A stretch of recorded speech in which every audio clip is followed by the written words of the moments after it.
7장 1절에서 4절까지 말씀, 구약성경 418페이지입니다. 사무엘상 7장 1절에서 4절까지, 구약성경 418페이지입니다. 우리 한 절씩 교독하겠습니다. 기럇 여아림 사람들이 와서 여호와의 궤를 옮겨 산에 사는 아비나답의 집에 들여놓고 그의 아들 엘리아사를 거룩하게 구별하여 여호와의 궤를 지키게 하였더니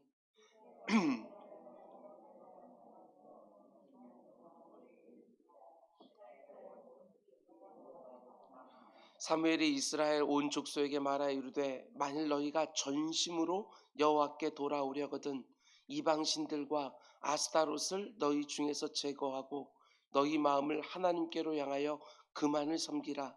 그리하면 너희를 블레셋 사람의 손에서 건져내시리라.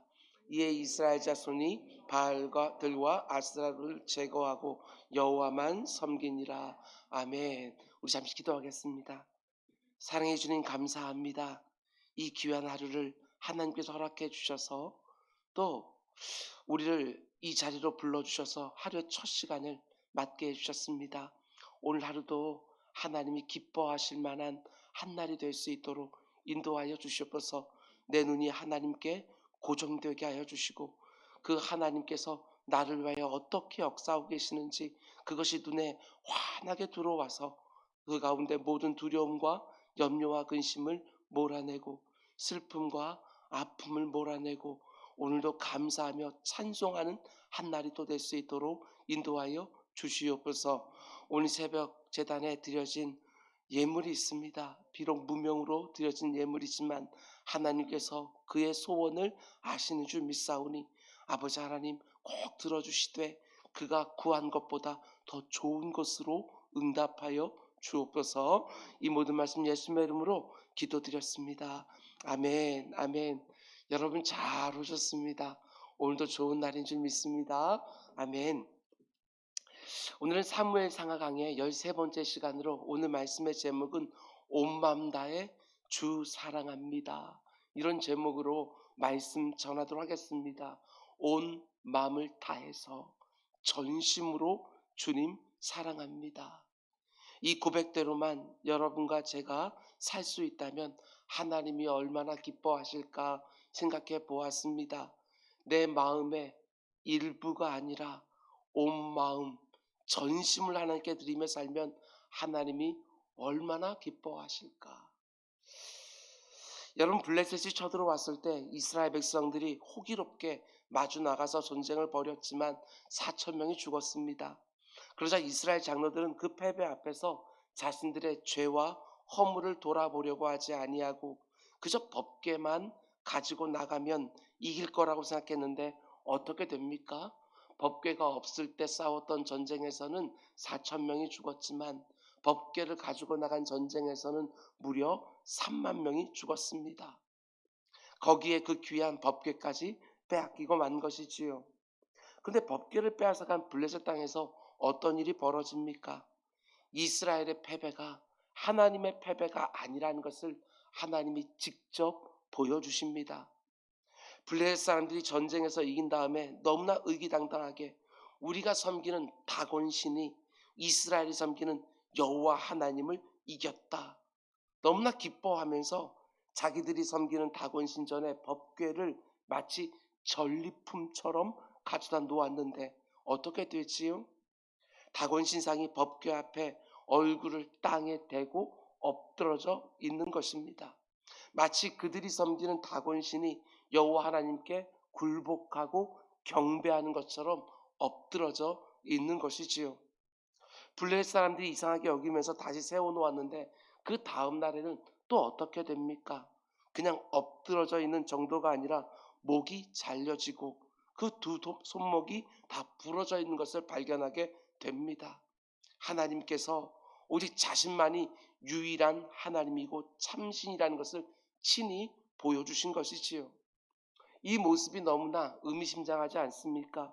이스라엘 땅에서는 이가봇 하나님의 영광이 떠났다고 소리치는데 블레셋 땅에서는 쉐키나 하나님의 영광이 그 땅에 가득한 것입니다.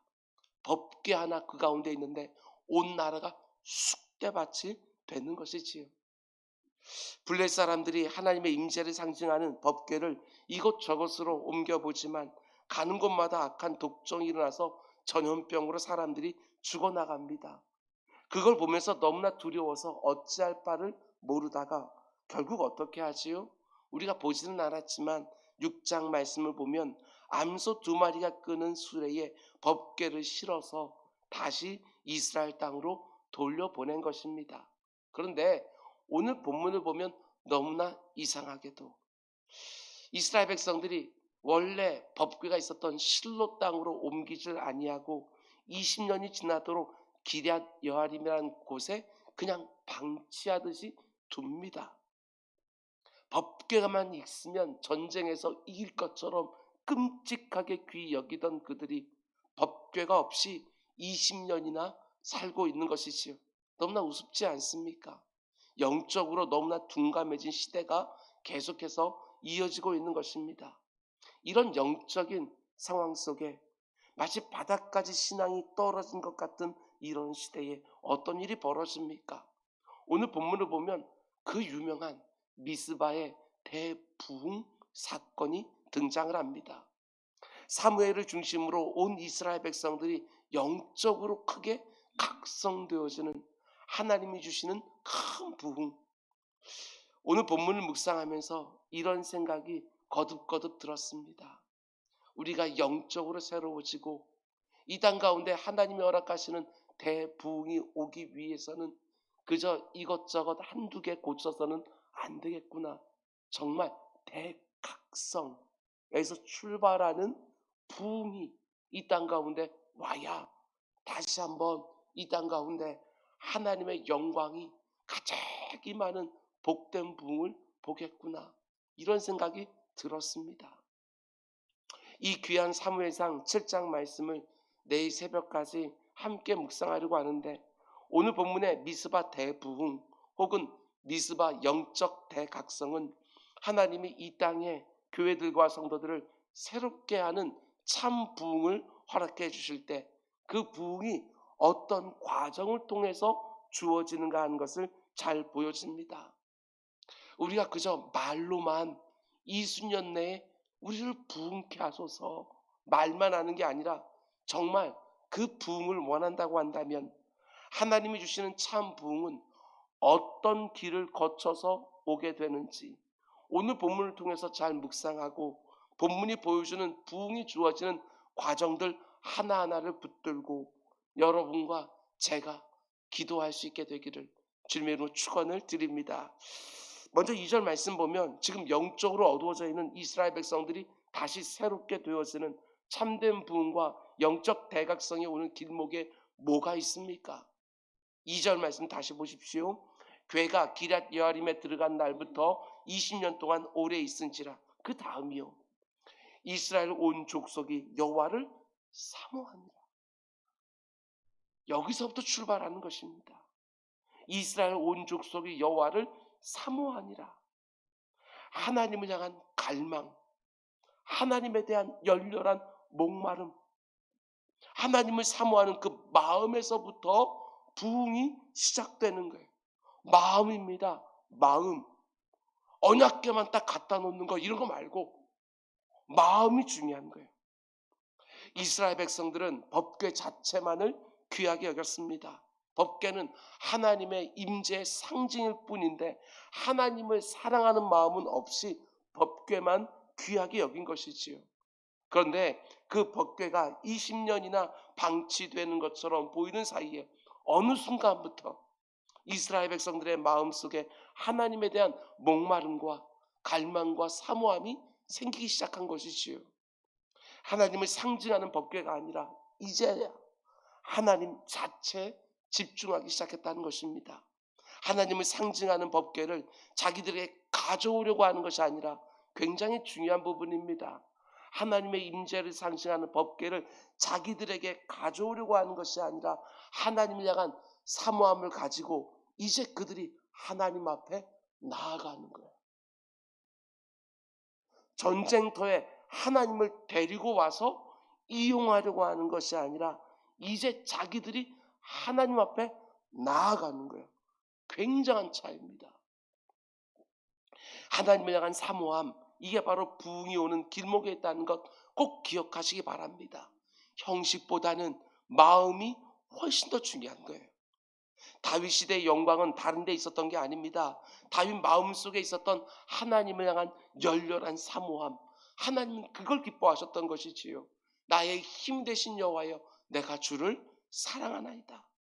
그 고백을 하나님이 너무나 기뻐하시고 그의 인생을 특별하게 인도해 주신 것입니다.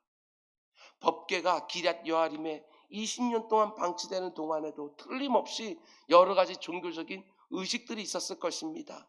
날마다 이런저런 제사들이 드려지고 있었을 것이고 제사장들과 백성들의 기도가 드려졌을 것이지만 어느 순간부터 이스라엘 온 백성들이 하나님을 사모하기 시작했던 거예요.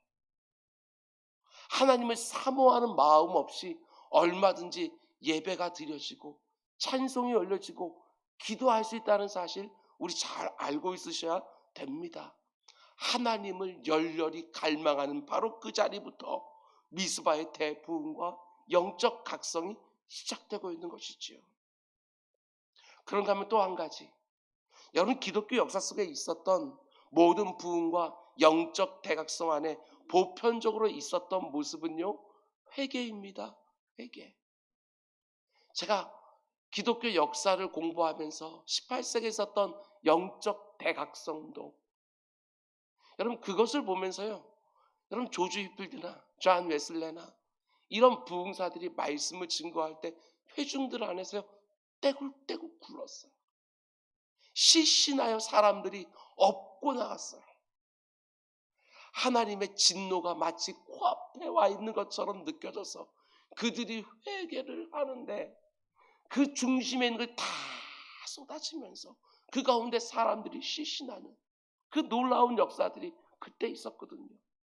여러분 그때 온 나라가 각성되었던 것들을 보게 되어집니다. 참된 부흥은 반드시 회개라는 문을 통해서 언제나 찾아왔던 것이지요.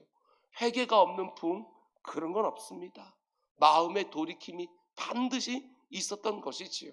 국가적으로도 그렇고 교회적으로도 그렇고 개인적으로도 마찬가지입니다. 하나님 앞에 해결할 문제를 그대로 두고 부흥은 오지를 않습니다. 사무엘이 미스바에 모인 이스라엘 온 족속에게 이렇게 명령하지요. 3절 말씀 보면 사무엘이 이스라엘 온 족속에게 말하여 이르되 만일 너희가 전심으로 여호와께 돌아오려거든 이방신들과 아스타롯을 너희 중에서 제거하고 너희 마음을 여호와께로 향하여 그만을 섬기라. 그리하면 너희를 블레 사람의 손에서 건져내시리라. 아멘. 여기에서 너무나 중요한 표현이 두 개 나오는데요. 하나는 전심으로라는 표현이고 또 하나는 너희 마음을 여호와께로 향하여입니다. 부흥이 들어오는 길목에 회개가 반드시 있게 되는데 참된 회개 안에는 전심으로와 내 마음을 하나님께로 향하여가 반드시 들어있다는 것입니다. 우리는 보통 회개라고 말하면 도덕적이고 윤리적인 회개를 생각할 때가 참 많이 있습니다. 내가 잘못한 거 이런 것들을 생각하는 것이지요. 물론 그런 것들도 회개가 필요한 영역은 틀림없지만 그러나 회개의 가장 중요한 핵심은 내 마음이 하나님께로 향하는 것을 의미합니다. 한마디로 방향의 전환을 말하는 것이지요. 다른 곳을 향하던 내 발걸음이 하나님께로 향하는 것을 의미하는 거예요. 하나님 외에 다른 곳에 주었던 내 마음을 오직 하나님께로만 다 향하게 하는 것, 그게 바로 참된 회개입니다. 우리의 마음이라는 것은 나를 나되게 하는 내 존재의 중심이라고 할 수 있는데 그렇게 중요한 마음을 오직 하나님께 향하게 하는 거예요. 다르게 표현하면 지금까지 어그러져 있던 하나님과의 관계 회복, 지금까지 멀어져 있었던 하나님과의 거리의 회복, 이게 바로 회개인 거예요.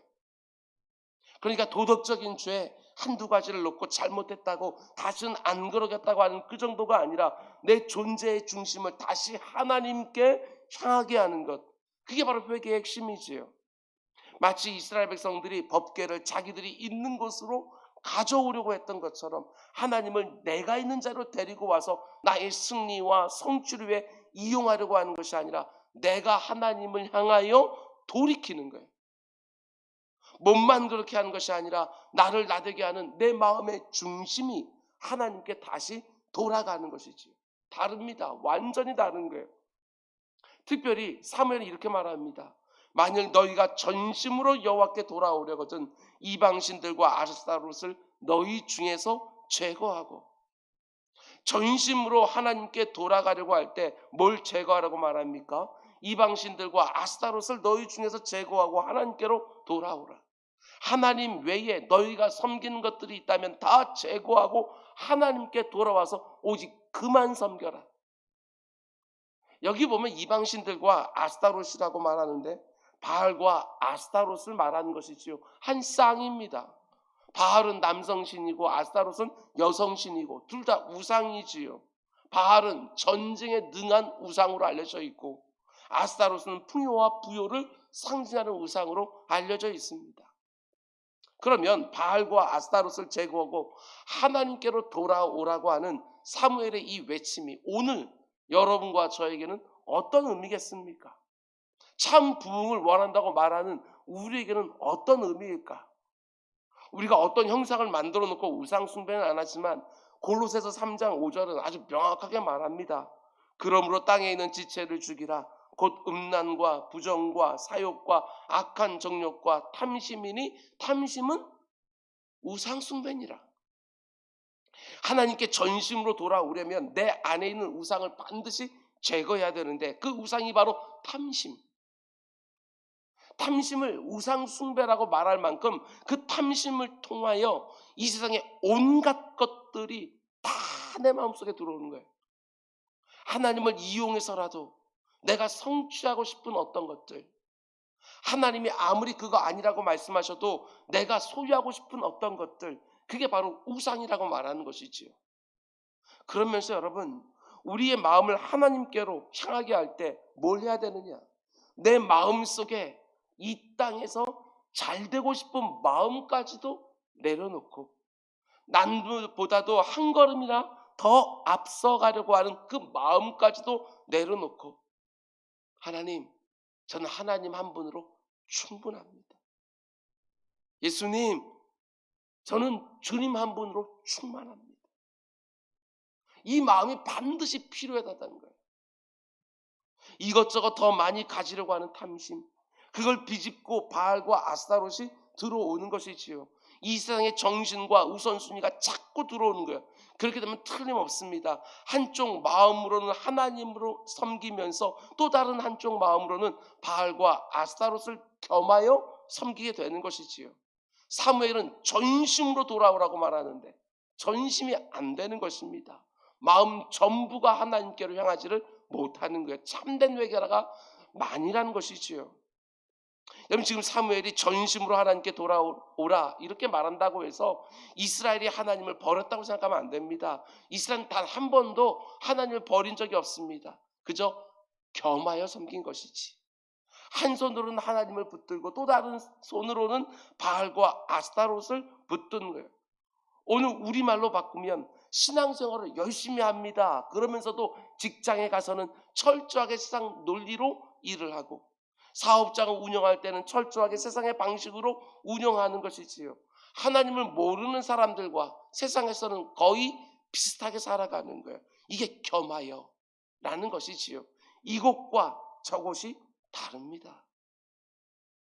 여기서 전심으로라는 말은 내 안에 있는 탐심을 다 내려놓고 하나님께 돌아오라는 것이지요. 하나님이 전부입니다. 하나님 안에 제가 필요한 모든 것이 다 있습니다. 하나님 한 분만 있으면 다른 것은 없어도 좋습니다. 이 마음을 가지고 하나님께 돌아오라고 촉구하는 거예요. 그래야 하나님을 쉽게 또 떠나지 않는 거예요. 하나님을 섬기는 것도 좋지만 땅에서도 잘 되어야 한다 이런 것 말고 전심으로입니다. 전심으로. 한쪽은 저쪽에 떼어주고 이게 아니라는 거예요. 하나님은 여러분과 저의 일부를 원하는 게 아닙니다. 내 마음의 일부는 세상에 띄워놓고 돈과 지위에 띄워놓고 사람들에게 띄워놓고 이런 게 아니라는 거예요. 하나님이 이스라엘 백성들을 시내산에 모아놓고 나는 너희 하나님이 되고 너희는 나의 백성이 되리라 이렇게 언약을 맺어주실 때 하나님께서 뭐라고 말씀합니까? 나는 질투하는 하나님이라 이렇게 말씀하는 거예요. 자기 백성들의 마음 전부를 원하는 것이지 일부를 원하는 게 아니라고 맨 처음 언약을 맺어줄 때부터 분명하게 말씀하신 거예요. 여러분 절대로 이 시대의 정신과 우선순위에 지지 마시기 바랍니다. 우리는 오직 하나님 한 분을 믿고 의지하는 그분의 백성들인 것이지요. 하나님 한 분이면 모든 것을 소유한 것이고 하나님 때문에 대가를 지불할 것이 있으면 온전히 대가를 지불하며 살아가는 거예요. 우리가 찬송으로 고백하는 것처럼 난 예수로 충만하네. 난 예수로 충만하네. 이 고백이 단지 교회 안에서만이 아니라 내가 살아가는 모든 자리에서 들려지기를 하나님께서는 원하시는 거예요. 말씀 맺겠습니다. 여러분 하나님의 영광이 떠난 이가봇의 땅에 그 처참한 땅에 다시 하나님의 영광이 가득해지는 참 부흥이 시작되고 있습니다. 근데 그 부흥이 오는 길목에 뭐가 있습니까? 마음에 꼭 담아두고 기도의 제목으로 삼으시기 바랍니다. 온 이스라엘이 하나님을 사모하니라. 굉장히 중요한 말이에요. 온 은주학교의 성도들이 하나님을 사랑하니라. 다른 것과 마음을 나눠주지 아니하고 하나님께로만 온 마음을 향하니라.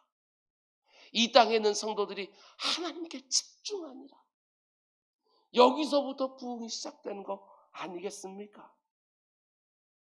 너희가 만일 여호와께로 돌아오려거든 네 안에 있는 탐심을 제거하고 전심으로 하나님만 섬겨라. 하나님을 열렬히 사모하고 갈망하면서 그분과 친밀한 관계로 다시 들어가려고 하는 전심, 하나님과 멀어진 상태로 살았던 시간들에 대한 온전한 회개, 하나님 한 분만 있으면 나는 너무나 충만하다고 행복하다고 고백하는 내 마음 전부를 드리는 과정 하나하나가 다 필요하다는 것입니다. 거기에서부터 참된 부흥과 영적 대각성이 일어나는 것이지요.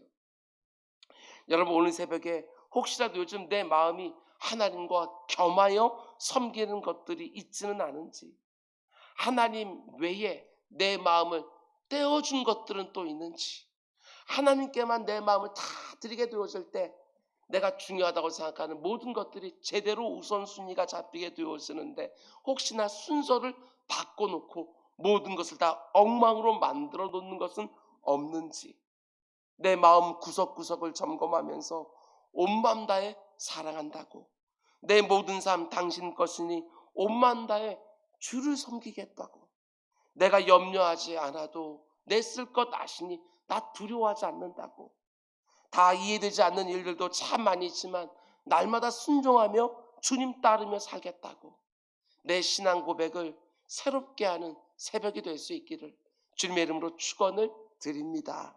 우리 기도하겠습니다.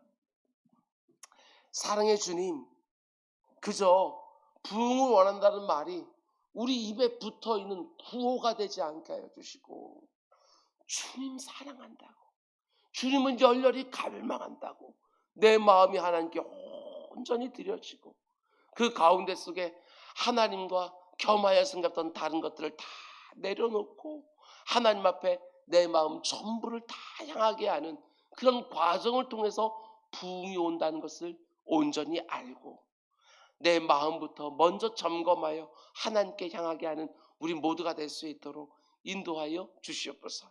우리 잘못된 우선순위 바로 잡아주시고 하나님이 맨 위에 자리에 서게 하여 주시고 다른 무엇이 더 있어야 내 인생이 행복할 것처럼 생각하고 하는 그런 마음들 다 내려놓고 주님 한 분으로 모든 것이 다 충만하다고 고백하며 살아가는 우리 모두가 될 수 있도록 인도하여 주시옵소서.